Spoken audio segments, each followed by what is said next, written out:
Niko, welcome to the show. Hey, thanks for having me, man. Glad to be here.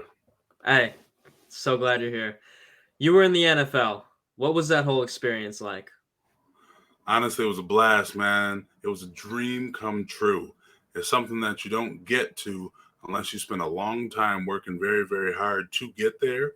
Many years, lots of hours, weeks, months, to achieve that goal. So it was a good time. Yeah, I would imagine. What do you think what was the set in stone mindset that you developed so that you were able to, I'm sure, practice all the time and, develop yourself to get to that point? That's a good question, man. I remember when I was 16 years old, one of my good homies. It's funny, this person I'm referring to is actually still probably my best friend to this day. But back when I was in high school, 16 years old, I remember we were watching football together, and I just had an idea in my head that I could play pro football. And so I don't know if it was that day or maybe a few weeks later, but I told him point blank, verbatim, that I'm going to play in the NFL. And he looked right back at me and told me, ain't no way. And now, to be honest, just from an analysis standpoint, from a more analytical approach, he was 100% correct. There's no scout in the world, there's no college scout in the world who would have looked at me at 16 years old and said, you know what, this kid really has a chance to go pro. So my friend was completely accurate. But I think even then, I never said that I hope to make it to play pro football, nor did I say that I hope one day I get to play college football. I said that I will. And so the mindset was essentially deciding that it was something that I was going to do, regardless of the barriers or obstacles that came into my way. And make no mistake, the barriers and obstacles were a many that came into the path. So I think that was kind of the mindset I had to adopt early on, and I did, and it worked out, man. Yeah, that's great. I love that distinction you made because I think so many of us in, all different areas of life were like, oh, I hope one day I can do this. Maybe I'll be able to do this. But you had that set in stone mindset of no matter what, I am going to do this. Yeah, absolutely. And you have to have that approach. And without a doubt, you're going to have that mindset and approach for certain things in life, and you're going to fail. And they're not going to happen, at least not as you thought they would. But I mean, if you have that approach for 10 different, let's say, goals, 7 out of 10 are going to happen. As long as they're realistic and they make sense, in according to the reality that we live in. Like, I don't think many people would say, I'm going to jump off of a mountain with no parachute and no equipment and nothing attached to me, and I'm going to fly. Right? I think the success rate is going to be remarkably low. But so it has to be within reality. But if you set your mind to it in that manner that you're going to do it, as opposed to you hope to do it, I mean, the list of things that you can accomplish are just infinite. Yeah, and I think it's so much about intention because Mm. when the moment you think, okay, maybe I'll be able to do it, that doubt in your mind is going to overtake you. Oh yeah, absolutely. And doubt grows. Doubt is like it's like a fungus, and once it's on the inside of you, if you don't clear it out at its root, at the depth of it, it'll grow and it'll multiply very quickly. In terms of practicing and getting to, well, take me back to just getting to play college and football. How did that happen first? Man, that too is a good question, man. It's a wild journey, man. So buckle your seatbelt. No, just kidding. No, so coming out of high school, I did not have a single collegiate offer at any level, Division One, two, or three. But I was highly recruited in high school. And so the distinction there, like the barrier between being highly recruited and actually having an offer was just knowledge. So if I look back when I was in high school, I had very little knowledge of the recruiting process, the recruiting monster. And make no mistake, it is a monster. So you have to understand what all you have to do as a prospective athlete, as a prospect to be a collegiate athlete. You have to understand all the tasks that you have to do, all the boxes that you have to check. And so one of the more simple things that you might assume that you need and then kind of have that box checked is film of yourself playing. I remember being visited by tens of 20s of colleges, University of Syracuse, University of Buffalo. I'm from Buffalo, New York, by the way. So University of Syracuse, University of Buffalo, University of Albany, all the Ivy League schools, because I had really good grades in high school. So Dartmouth, Harvard, you name it, would visit me, send an actual recruiter to my high school. And they're like, man, we like your grades, we like your measurables, we like a lot of things about you, but what we really need is film of you playing. And I'm like, what? So it just shows the ignorance that I had at that time. I had no clue that when they came, they would expect film of me. And it's like, well, wouldn't you assume that? Well, maybe you would, maybe you wouldn't. I didn't assume that. I had no idea. I didn't understand the monster. So by the time I graduated, I didn't have a single offer because I didn't check those boxes that I would have had to have checked in order to actually, matriculate an offer. So after high school, man, I sort of quit football. I kind of said, you know what? It's probably not going to happen for me. I'm just going to move on. I moved to make a very long story sort of shorter. I moved to Southwest Florida, man, a city called Fort Myers, which is right by a little bit bigger of a city, Cape Coral. And after moving down there, man, I was in a program. It was kind of a faith-based program, and the idea was to kind of take a gap year, 1 or 2 gap years in between attending traditional 4-year, university or college. During that time, I met a kid, my friend Steve, and he had a dream at the time to play quarterback in college. So he and I start playing football together, and he was typically the quarterback. I was typically like a receiver, or tight end, or what have you. And I'm telling you, if he and I were on the same team, it was lights out. I remember specifically playing a game where he and I were on the same team, and like halfway in between, we stopped the game and we're like, switch. Somebody's got to come to this other team because this ain't fair at all. And that's what we did. So we switched teams, and I remember he was playing quarterback and nobody was open, so he took off out the pocket, and I was kind of playing like a middle linebacker, safety hybrid type of position, and we met right in the middle, and it was a collision, man. It was like the Big Bang, dog. It was insane. But because he was such a great athlete. But anyhow, it was through him, man, that I kind of got the bug in me again to play college football. So he was telling me all about this university that he wanted to play for. It was a small Christian school in Central Virginia called Liberty University. And he's like, they have this little visit weekend where students who, want to attend Liberty can come check out the university, see what it's like. And he was like, yo, we can sleep in the dorms. It'll be fun. It'll be cool. And I'm like, you know what? Let's do it, man. So he and I went to Central Virginia. They actually, randomly enough, sent from our school, they sent a shuttle bus down to Florida at a location. I think it was somewhere random in Orlando. And so all the kids from Florida who were looking at the school could come and meet there, jump on the bus, and the bus will take you up to Liberty University. And that's exactly what we did, man. We went up to Liberty, and when we got there, as soon as I stepped on campus, it was over with. I'm like, this is where I want to attend. The campus is gigantic, buildings popping out of the ground like weeds. The stadium was amazing, and they've since updated it, and it's even more amazing today. But that's kind of how I got there, man. So it was through him, through his influence, his dream to play college football, that he kind of lit the fire in me and gave me the bug. And we both went to Liberty University and tried out for the football team as just like a true walk-on.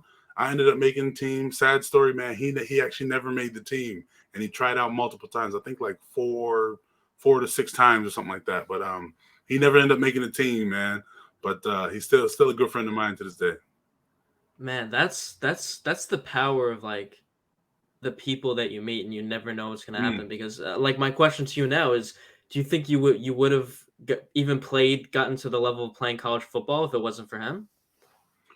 I think I would have had a person or two mention it to me or kind of point me in that direction because I was athletically inclined and I was constantly playing pickup football and pickup basketball. And so at 19 years old, 20 years old, I think I would have had people coming up to me. And even when I played pickup basketball, people would ask me like, yo, are you trying to play college? Are you like, what are you doing? Are you doing anything? Like, are you just chilling at the park? And I would, no, I'm just chilling at the park, brother. And so I think eventually somebody would have maybe, but you know what? He was a friend of mine. And so, and I remember just again, it goes back to the ignorance I had in high school from my high school years.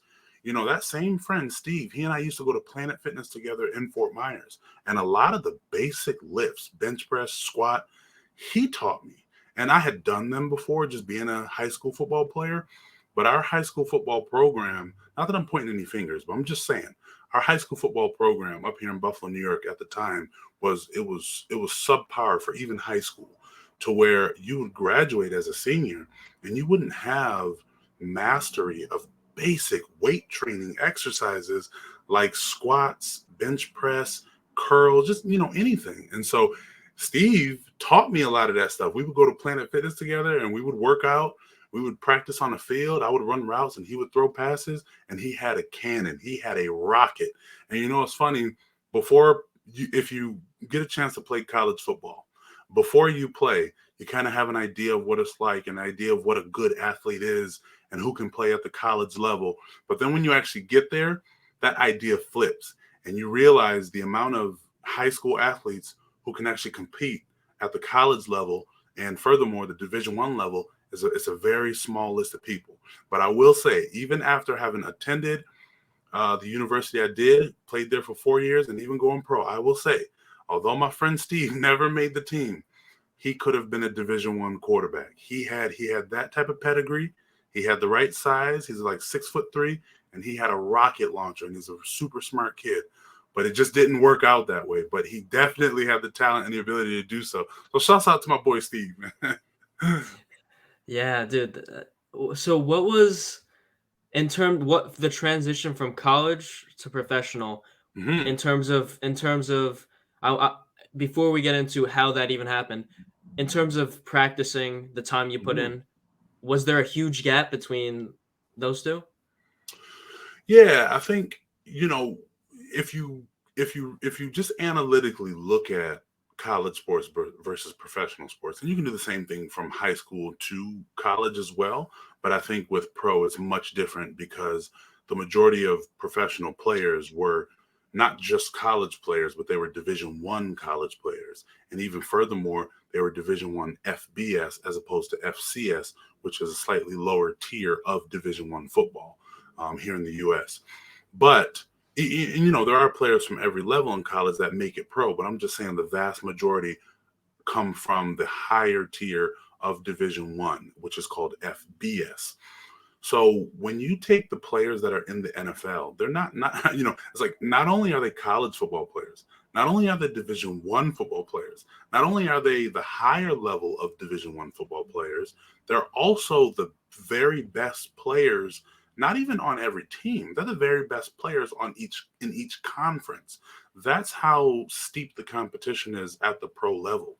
So there are stars, people who were stars on their teams, multi-year starters, accolades, first team all conference, first team all pro, or excuse me, all American in college, who never got an opportunity at the pro level because that's how deep the talent pool is. So the transition from college to pro was much different than the transition from high school to college. The talent is just that much better. Everyone is trying to perfect their craft each and every day. And if you're not trying to perfect your craft each and every day and doing every little thing you can to be the best you can be, it's simple. You won't last very long. And even if you are, even if you're a super hard worker, if you can't keep up with the talent and the work ethic of some of the better players, you won't last very long. It's just that kind of league. Every year, there are hundreds of players who are fresh, 21, 22 years old, ready to jump right into the league, hit the ground running. So it's I think the transition to pro was much different than the transition to high school. But yeah. So I worked very hard, man. I did a whole off-season training program after I graduated from my university up here in Buffalo, and yeah, and I did the best I could, and it worked out. Got a chance. So what in terms of receiving the chance, is there how does that process work? Is there someone was there someone within that program that was connected? Yep. So I did actually. That's a good question too. So when I was in my defensive line coach, so the position I ended up, it was funny because I got to college as a wide receiver. I graduated as like a defensive tackle, a hybrid defensive lineman. I played all four positions up front. Um, but my defensive line coach, my position coach, and the man goes by the name of Vance Singletary, one of the greatest coaches I've ever had in my entire life. But he was a former NFL coach for the 49ers. And his uncle is Mike Singletary, who was, a all-time great linebacker, and then he was also a head coach for a while in the NFL. So he's the nephew of Mike Singletary, and so he was well connected. And I think his connections, along with his coaching, because it's, a college coach can coach you to be a better college player. They can do that effectively, and most college coaches can. But it's slightly different when they're coaching you to be a better college player and when they're coaching you to be a good pro player. And when I got to the first team I was with was the Pittsburgh Steelers. When I got there, it was so refreshing to hear the defensive line coach for the Steelers and my college defensive line coach literally the same phrases, the same statements, the same tidbits of advice for defensive linemen, hands, hips, and feet, eyes, just everything that he said at Liberty University, my coach for the Steelers said, which was super refreshing. I'm like, oh man, I've heard all this for the last 4 years. So yeah, it was good. And he definitely, I think, without that coach, I don't know that I would have gotten a pro opportunity for sure. Right. And so then transitioning into the league, what hmm was the experience like with, relationship to other players, hmm working together, hmm separately, hmm experience with coaches, all that? Yeah, absolutely. So when you essentially what happens is everything happens right around draft time for an incoming rookie. So you're either drafted in the draft, there's 7 rounds of the draft, 32 picks per round. If you're not drafted immediately after the draft, teams start putting together the remainder of their roster for undrafted free agents.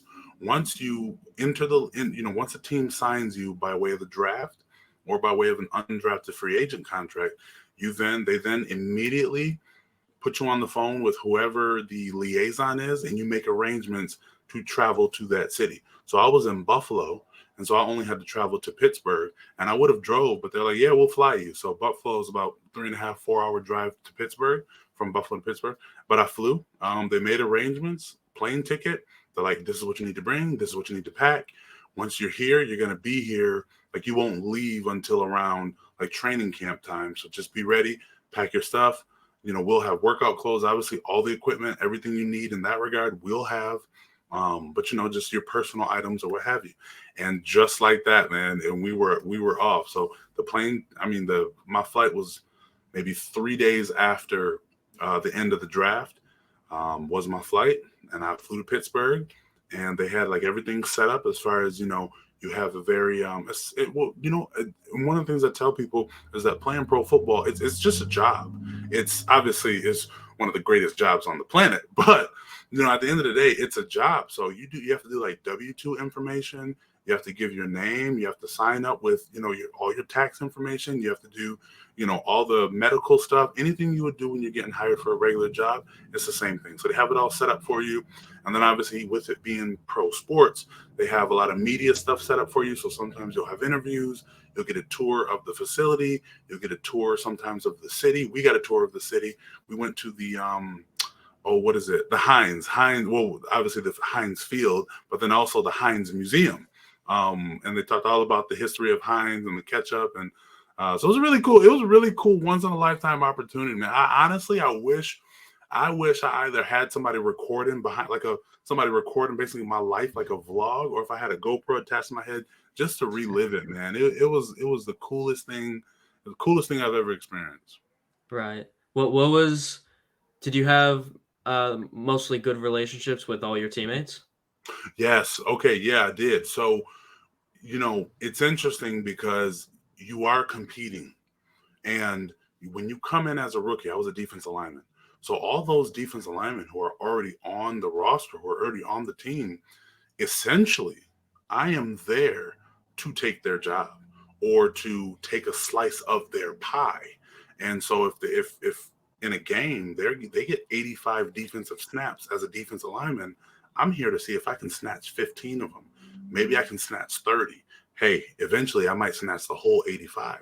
So it's an interesting dynamic because you are teammates and you are working towards the same goal, but at the same time, in the off season, man, you're competing against one another. And it's a little bit different than college because, if I have a child and the other guy who plays defensive end has a child and we're both competing for this job and one person gets to stay, the other person gets cut, it means somebody's kid doesn't eat, right? Like it means like this is your livelihood. This is an actual job that pays you. So it's a little more serious. But as far as the relationships, everybody treated me fantastically.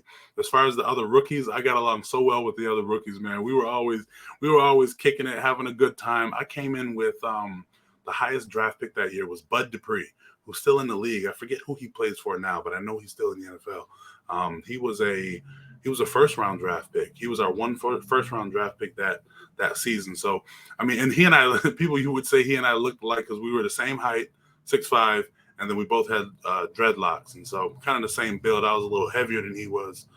He was more of a speed pass rusher, outside linebacker kind of guy.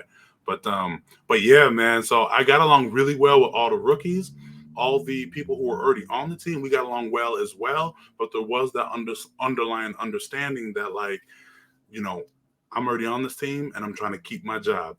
And then it was also in my mind, or in all the rookies' mind, was like, I'm not on this team yet. I haven't done anything. I just got here. I'm trying to make the team, right? So, or trying to stay with the team for as long as possible. So the relationships were good. They were good, but they were also intense. That's for sure. Right. What so how did all of it affect your personal life? Um, well, it in many ways, your whole life changes. Uh, People look at you differently. I remember there was somebody, I remember exactly where I was at.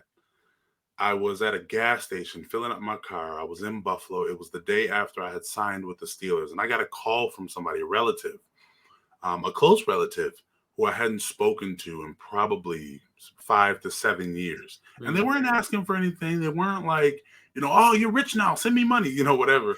They were very cool, calm, and cordial, but it was just super interesting. It's like, man, I haven't heard from you. Like my whole college years, you didn't look at me like, hey, we just want to come to a game just to support. And I wasn't offended by it, just to be clear. But it was just, the reality start to set in that, news is spreading around the circles, around my family, around my former university. And so the phone calls and texts were coming in. My goodness, hundreds calls, texts. Wow. And most of them were like, congratulations, congratulations. So it was changing, man. It was changing. It was, you start to make the transition from, okay, I was a college player. Some people knew who I was, like the people who were familiar with my university, and even more specifically, the people who like watch the sports at my university. And then now it's like, wow, I'm on the roster of the Pittsburgh Steelers, for crying out loud. And so you got a whole new world of people who just know who your name is. And without a doubt, I'd be walking through the city. I have to admit, whenever people would see me walking through the city, the main thing they would say is, "Oh, that's Bud Dupree. That's Bud." And what's so funny? Eventually, I just embraced it. I would just be like, "What's up, man? How y'all doing?" I just like, but there were also people who were like, Are you that one kid from Liberty? Are you Niko Davis?" And I'd be like, "Yeah, that's me, man." And so it was cool. It was a really cool experience. But your life changes. You start to understand that you got to be careful who you're around. Not everybody has positive motives. Women, when you're out on the town, women will, they'll talk to you and they'll kind of, it's funny because so many women, they do this thing when they're talking to you and they're like, they almost pretend like they don't know that you're a pro athlete or that you're on the team or something. And then eventually, like, they kind of lead the conversation there. They're like, "Oh, wow, really? Are you?" And it's like, it's kind of funny. And sometimes it's flattering. Honestly, there's nothing to complain about, nothing to be mad at. It's just an awareness. You're just a little bit more aware that, like, my life is different than it used to be. So changes a lot, man. Right. Yeah. No, I mean, yeah, I guess that's, it's with anything, there's good changes, there's some questionable changes. Hmm. So, for because that's something that I've thought about, like these Mhm, famous rappers and mhm, musicians. It's like, if you're 20, 21 years old and you become famous, or, in mhm. your case, you make it to the NFL, did you start to question, like, am I going to be able to, find a girl that cares about me for me and not just because, I'm in the NFL? Yeah, man, 100%, man. And I think at that time when I first got to Pittsburgh, I had already made connections with various women from college, and some of whom I was certainly considering for like marriage. Like, Hmm. man, is this the one, man? Like, is this who I should marry? Should I lock it up? When I had got to the Steelers, so I was already in that place. So I think for me, I was just, I'm like, look, if I feel like I need to be married, if I feel like I want to take that step, and I feel like I want to take that step with someone, it's nine times out of 10, it's going to be someone who I knew from college. And so that was just kind of my scenario. Not everybody has that experience. Some people come to the NFL already married. As a matter of fact, there was a rookie, a good man. We were good buddies when I was in Pittsburgh, but I can't remember his name. And he played in Pittsburgh for a long time, actually. But he was an undrafted free agent in our rookie class, and when he came, he was already married, man. And some guys come that way. And he was definitely a family guy. He was serious about his family and his relationship, and that was cool to see. But for myself, no, I kind of had that understanding that it's when you meet people, it's not the same as it was when you used to meet people. And again, you just kind of have to have that awareness. But so that I would say that wasn't a big deal for me, but it was something that I definitely kind of noted in my mind and was just aware of for sure. Right. In terms of just being in the league in and of itself, Mhm. what are the biggest takeaways that you took from that? Maybe just mindsets and situations that you've kind of keep with yourself nowadays too. Yeah, well, if it's all gonna first off, there's a lot, absolutely, but it's all gonna sound cliche, and sometimes you have to find the appreciation in those cliche statements because they really are true. I'd say first and foremost is that you will get out of it what you put in, 100%. And I'm not saying that there are not other factors that don't come into play because there certainly are. The list of factors that come into play as in determining whether you're successful or not is a very long list. So that is what it is. Everybody has to deal with it. However, generally speaking, across, let's say, a 10-year span, the people who get the most out of it are the people who put the most in. And I have a great example for this as well, man. And I know towards the end of his career, oh, sorry, I almost knocked my camera down. I know towards the end of his career, things kind of changed in the way that he was perceived. But one of my teammates in Pittsburgh, Antonio Brown, long after I stopped playing for the Steelers, I was watching an interview of Mike Tomlin, and I believe he was speaking to Stephen A. Smith, and he was talking about Antonio Brown, and he gave one of the greatest compliments I've ever heard, which, it doesn't sound like it, but when you really think about it, it is. Because you look at Antonio Brown, he's incredibly talented, right? For many years, he was considered like the best receiver in the league. And Mike Tomlin went on, I think, First Take with Stephen A. Smith and said Antonio Brown is a much better worker than he is a player. And that's a tremendous compliment because when you look at how great he is as a player, and then to say he's even better at working hard, like I mean, it doesn't get any better than that as far as a compliment is concerned, but it's completely true.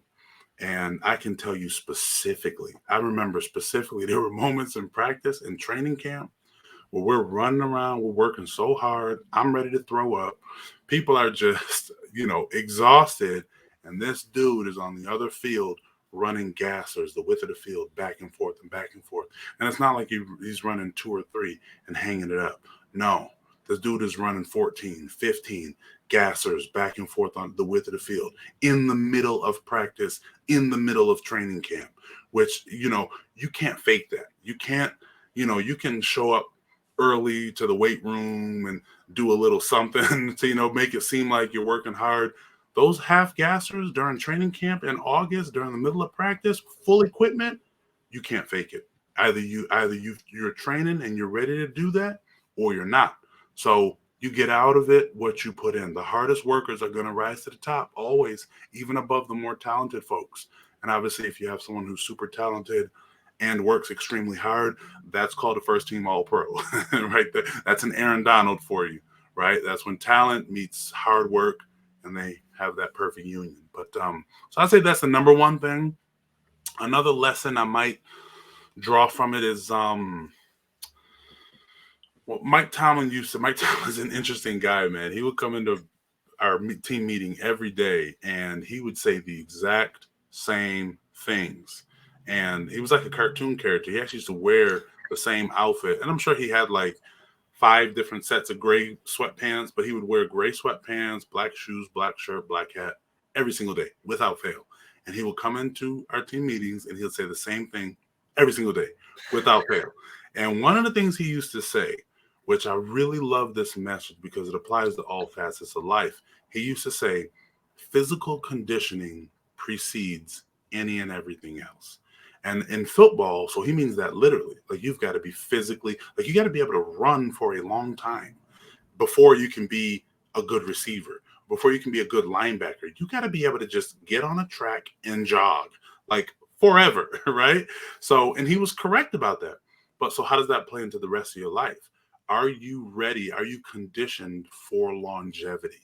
Have you done the preparation? A lot of people want to start podcasts and YouTube channels and businesses, but they've not done any lick of prep work to make sure that they can last, to make sure that they have any more to come of longevity, right? So that message, I love it. Physical conditioning precedes anything else. Before you develop the skills, you got to have the will. You got to be able to start and keep going like a marathon runner.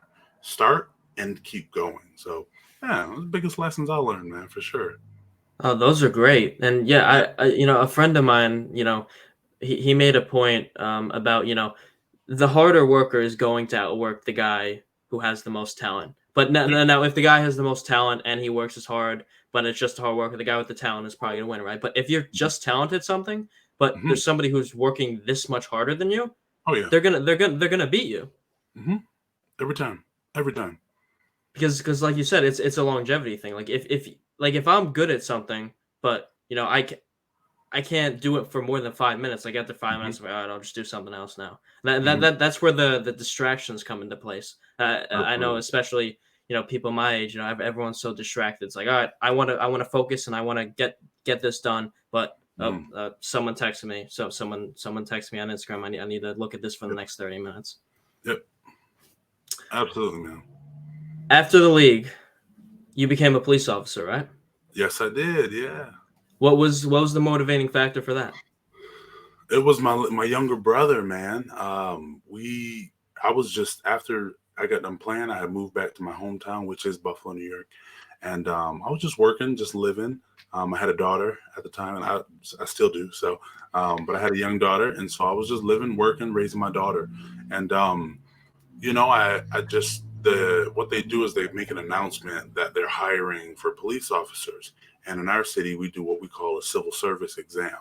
That essentially just makes everything equal and even, right? So they're not looking at resumes to pick the best person off the bat. They're looking at what your score is on the civil service exam. So that way it's even, men, women, doesn't matter. What did you score on the exam? So my brother starts getting ready to study for the exam, and he and I start talking about it off and on. And we decided, you know what, let's take it. We're gonna both take it. And so we literally sat right next to each other in this room of like thousands of people, and took the exam. We both passed, but I think my score was a little higher than his. So I was really early on the list, man. Right after we took the exam, the first wave of potential police officers that they called, I was in that first group. So, it's a very straightforward process. They're like, look, these are all the requirements to get hired. We go one by one. And if you get a thumbs up for, requirement number one, then you move on to two, and so on and so forth until you satisfy all 10 or whatever it was. Then you get hired and you join police academy. And then obviously you have to go through and graduate police academy. So the very first thing was the physical fitness test, the agility test. Is just simple push-ups, sit-ups, and a run. And you might think because of my athletic background, it was a no-brainer for me. It was super simple. That was not the case because it's more of a distance run. And one thing about football, you run really hard during a play and then you stop and you wait for the next play to start. So I did have to prepare extra more than I thought I would for the mile-and-a-half run. But yeah, so after I did that, past that, then you move on to like a polygraph test. You move on to a physical. They like, make sure your body's good to go because obviously being a police officer can be a very physically demanding, hands-on job. And yeah, the rest was history, man. It just, the anytime people ask me about the process, I'm like, honestly, it just all I know is that I started, and then the process just kept going. I just every time I looked up, they were like, okay, next step. I was like, okay, next step, and I'm like, all right, next step. And so, yeah. So then all in all, what was the experience like on the force? Good, man. It was very good. Well, I'm still a police officer to this day, so it's been a good experience. It's eye opening for sure. You see things that there are things that you see and experience that you could probably guess that eventually you would see and or experience. But then there are a whole litany of things that you could have never guessed, or a coworker of mine was telling me that they were, they got a call in a certain part of our city, and there was a deer that had tried to jump over a fence but couldn't quite clear it, and he got caught on the fence by his testicles. So they had to go and figure out that situation with the deer, Yeah, So and the situations like that, obviously, that's a deer, so it's a little more rare. But with actual people, the things that you deal with and experience are like nothing you've ever seen. So, but it's been a good experience overall for sure. that's good. That's good. Mhm. Because I know a lot of people who are there's people that are in the government in my family, and I know a lot of Mhm. police officers and stuff, and a lot of people are telling me nowadays, don't become a police officer because of Mhm. all the political stuff going on. But Mhm. it's good that it's a good experience for you overall. So with the situations and cases and stuff that you've Mhm. and calls that you've received and dealt with, is Mhm. there something is there a specific one that was, really intense for you that you're able to share? Um, yeah, there probably is. But what I'll do instead, I'll share a different type of call that I receive often. At least probably once a week, if not once a month, that you never quite forget. And that's a call where there was some sort of extreme violence of some kind, and the the amount of blood that one human can produce. It's a lot, and it's shocking. It will totally shock you because it's much more than you would mentally anticipate. And so I've been on quite a number of calls that were very violent in one way or another, whether it's a stabbing, whether it's a shooting, or something else.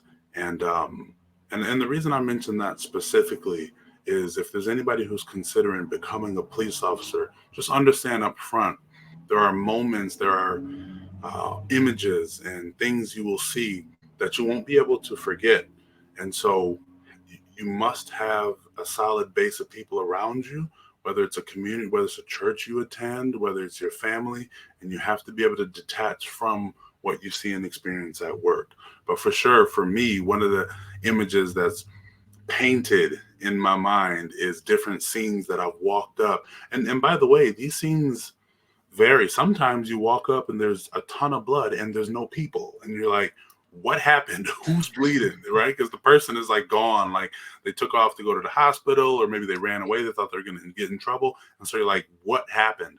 Right? And then other times there are not the people are not gone. They're sitting right there in that pool of their own blood for various reasons. So I think that those images, man, that they're hard to forget. But you know what?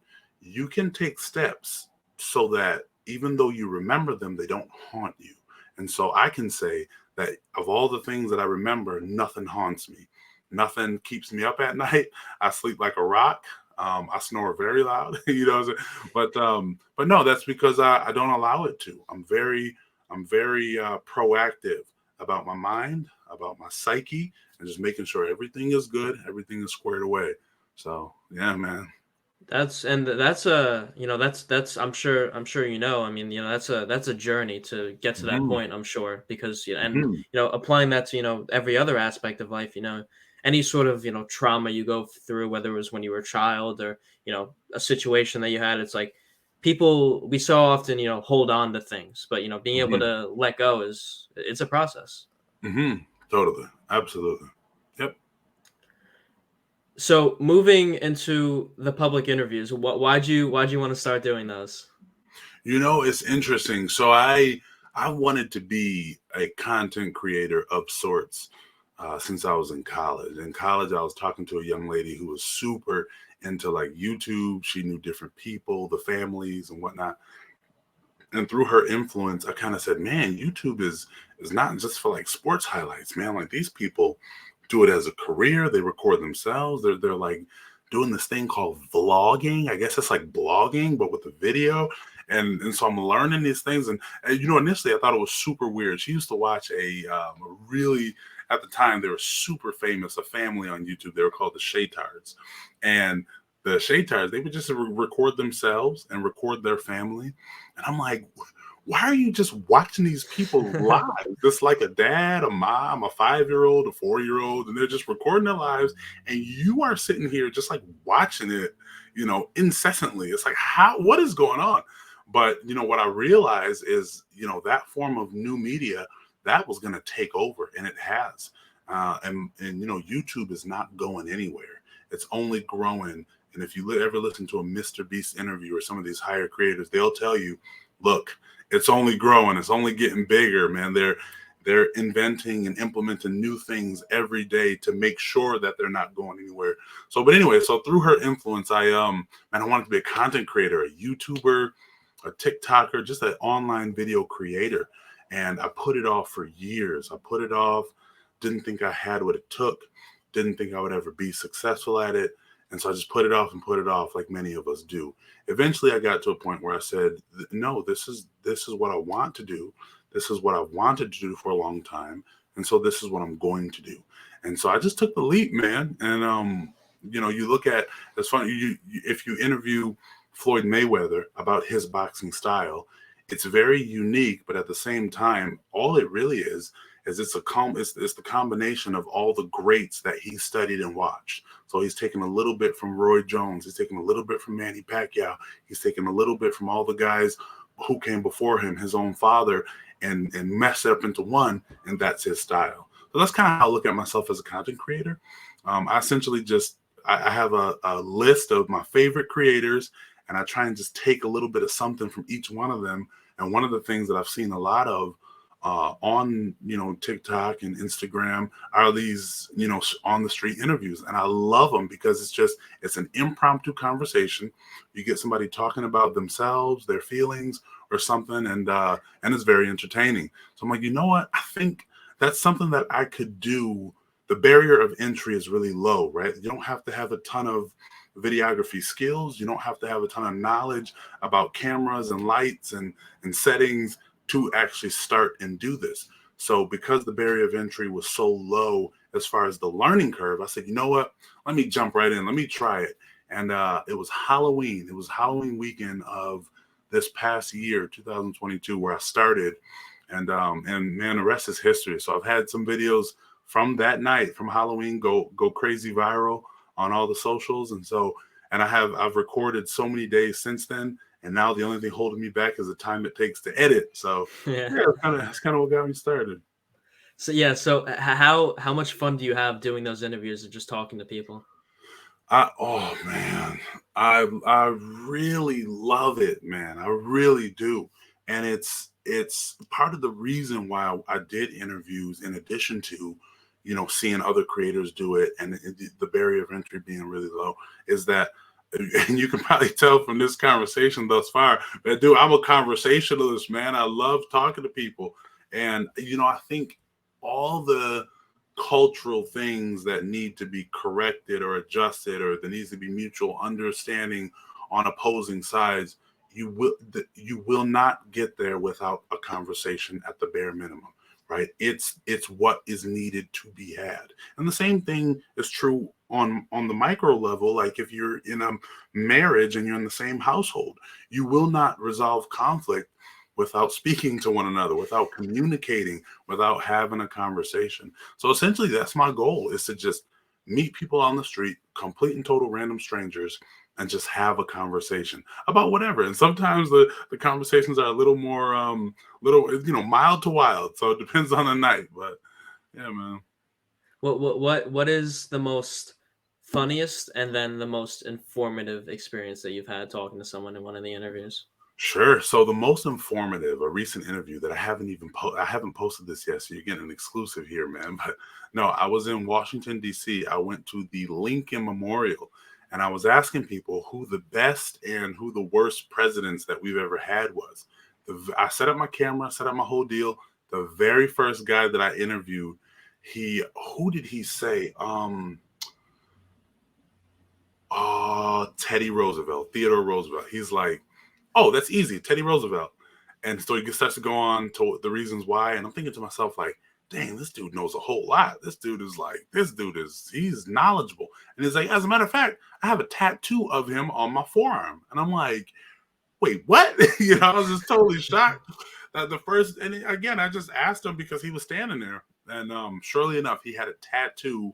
And when I post the video, I hope this is the correct president. I'm pretty sure it was Teddy Roosevelt, if I'm not mistaken. But whoever the president was that he thought was the best president ever, he had a tattoo of him on his forearm, and he had the receipts, man. He had the reasons why he was the best president we've ever had. So that was super informative. And then he went on to say who was his worst president that we've ever had. He said it was Woodrow Wilson. And I'm thinking to myself, like, man, I know one or two things about Woodrow Wilson. That's it. But then he went on and he listed all the reasons why Woodrow Wilson was the worst president we've ever had. And I was like, wow, man, that's pretty good. So that was a really fun interview. All those interviews I did in Washington, D.C. were a lot of fun because I did a bunch. But that one was a lot of fun and very informative, man, because he knew all that he was talking about. And then on the contrary, oh, the funniest. I've had so many. I've had so many things happen in interviews. I was interviewing a couple. Actually, this was in DC as well. There's a neighborhood in the DC area called Adams Morgan. And I was interviewing this couple. My intent, because like I said, the interviews can be wild to mild. So I'm like, you know what? Tonight, I'm going to ask people just a nice, calm question. It is a little bit personal, but I'm going to tell them the question ahead of time before I turn the camera on, so they'll be able to think about what they want to say and then say it. So the question of the night was, what is the most hurt you've ever felt that was not physical? That was the question. And so I essentially, each person that I grab, I ask them the exact same question. So it's essentially one question interviews. So there's this couple, and I ask them, what's the most hurt you've ever felt that was not physical? Well, it turns out the lady, the most hurt she ever felt was caused by the guy. And so she's like, oh, it was when he did this. And I'm like, oh, it was like him right here? Like the guy next to you? And she's like, yep. And then he was like, well, just wait until he asked me the question. Man. So surely enough, I asked him, same thing. He's like, well, it was when she, XYZ. And so, man, that interview was probably 12 to 15 minutes long, and they just went back and forth. They got heated. They started arguing, and then I was able to kind of calm them down and continue the interview. A crowd formed around my camera that was watching us do this interview. I mean, it was intense, man, but it was also good because they left together, and I was able to ask them okay, do you see kind of where she's coming from with this sort of hurt? And then with him, do you see kind of where he's coming from and why he thought you betrayed him in that moment? And they could kind of see where each other was coming from, and they left together holding hands. So that was wild, man, because they were yelling and cursing at each other, but it ended well, man. It was a cool moment. Yeah, a beautiful couples therapy moment. Yeah, it was an impromptu couples therapy on the street. Yeah. So you spoke to Ben Shapiro once, and I saw him. You asked him a couple questions, and you guys had a Yes. conversation. How was that? Man, it was good. It was intense. He's a smart dude. And if you've ever watched Ben Shapiro videos, especially his Q&As, you need to come correct because he's a smart man, he's sharp, and he's ready. So it was good. It was a good time, man. What for the people who haven't watched the video, what were you guys talking about? So I knew he was coming to town. He was coming to the University of Buffalo, which is right here in Buffalo. And my sister was a student at the university, and she was also a part. She was like a member of the organization that brought him to University of Buffalo. So through her, I had heard about it, and I probably would have heard about it even if not through her, because Ben Shapiro is famous in his own right, and so when he comes to town, people know about it, right? So he was coming to town. My sister, who was a UB student, and then my other sister, we all were like, okay, we're gonna go. Let's sit near each other. And so we all went and sat next to each other. And I knew that he opened it up to Q&A at the end, but he always gives priority to the people who ask questions that are opposing to his views. So I'm like, all right, if I have a question, it has to be opposing to his view. So what are some things that Ben Shapiro believes that I'm like, I don't agree, or like, not so much. So I thought about it and I came up with something that I think he stated that was inconsistent. And for anybody who wants, they can go and watch the full video. It's a really cool conversation. But the question that I came up with was, first off, was his approach towards the left. So if you don't know who Ben Shapiro is, he's a conservative, he's a Republican, he is essentially on the right. And so whenever he talks about the left, I commented that he speaks with such disdain. And, perhaps there are things that, cause you to like hate the left, right? And if you're on the left, there are things that cause you to hate the right. But my question to him was essentially asking him to like, hey, is there any way we can find common ground, or you can find common ground? Like, do you have anything good to say about the left? And he actually did. And he said he cited passion for change. He cited that the left has really intense passion for change, and that's a good thing. And so they should keep that essentially. But he also stated that, look, if the passion for change butts up against like tearing down very basic and realistic truths, then we have to like put a stop to the passion for change, is essentially what he was getting at. So I'm like, that's fair. That's fair enough. I think I agree with that, right? Your passion for change is fine, but you can't like, humans need to stop breathing oxygen, right? Like at a certain point, it's like, okay, that doesn't make sense at all. So I agreed with that. And then I asked him a second question. I challenged his views on Colin Kaepernick taking a knee during the anthem at NFL football games. And essentially, I was saying that if you wish for Colin Kaepernick to not do that and you have criticisms for him, then in a way, aren't you taking away or promoting that he not have freedom of speech, right? Like if you believe in the First Amendment fully, then he should have freedom of speech in that moment. And so Ben's response was essentially, well, yes, but he works for a corporation. He works a job. You can't just do what you want when you want at your job, which I think is a great response because that's true. However, his response is flawed because you have to understand, while being an NFL football player is a job, and you do have to follow the rules of your job. You have to understand there are a lot of things that you can do on the sideline of an NFL football game that you can't do at your job. For example, like take a cup of Gatorade, toss it into your mouth, 90% of it misses your mouth, then you swish it around, you don't even swallow it, and you spit it on the ground. That's totally allowed on an NFL sideline, but that's not going to be allowed in any corporate business anywhere, right? So it's a good point, but it's a flawed point. And the reason why even further is because what we have to look at is the NFL sideline regulation at the time that he took a knee. Was the action regulated or not? If it's regulated and that the NFL has explicitly stated you cannot do this, and he does it anyway, then yes, indeed, Colin Kaepernick is violating the rules of either that organization, at the time it was the San Francisco 49ers, or the NFL regulations. And so then Ben Shapiro's point is bravo, right? You win, very good. But at the time, I don't believe that that specific action was regulated. And then the third point, and this is all, by the way, stuff that I've thought about and kind of what I wish I would have gotten the chance to say to Ben.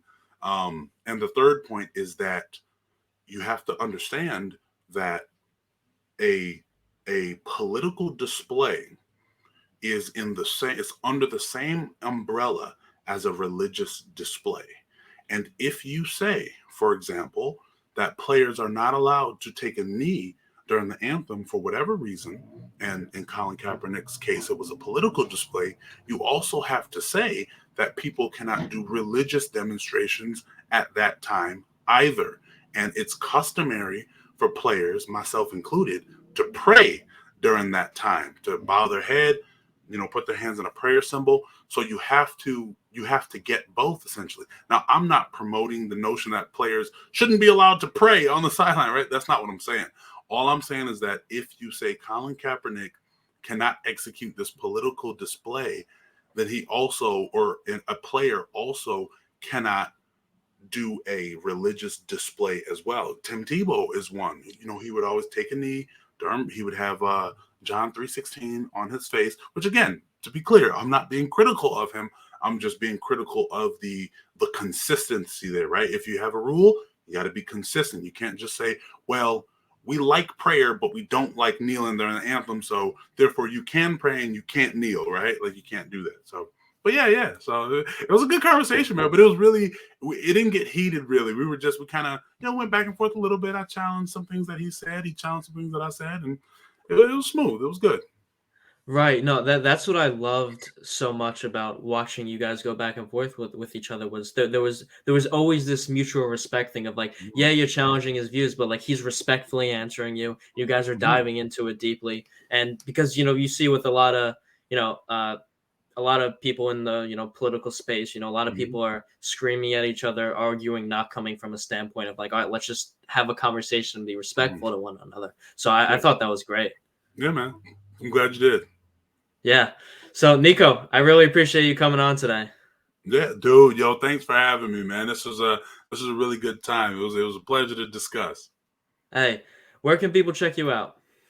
Listen, I'm on every social media platform. I am Niko Nice, NIKO NICE. That's Instagram, TikTok, Facebook, and of course YouTube. Subscribe to my YouTube channel. Follow me on Instagram. Follow me on TikTok, and you will see my videos. I post videos daily, public street interviews. I have a litany of content that all I'm doing every day is just editing, editing, editing, and I plan to just post them as much as possible. I have content for days. So yeah, follow me everywhere. Subscribe to my YouTube channel. Please help me get to 5K. I'm almost at 5K on YouTube. So help me out.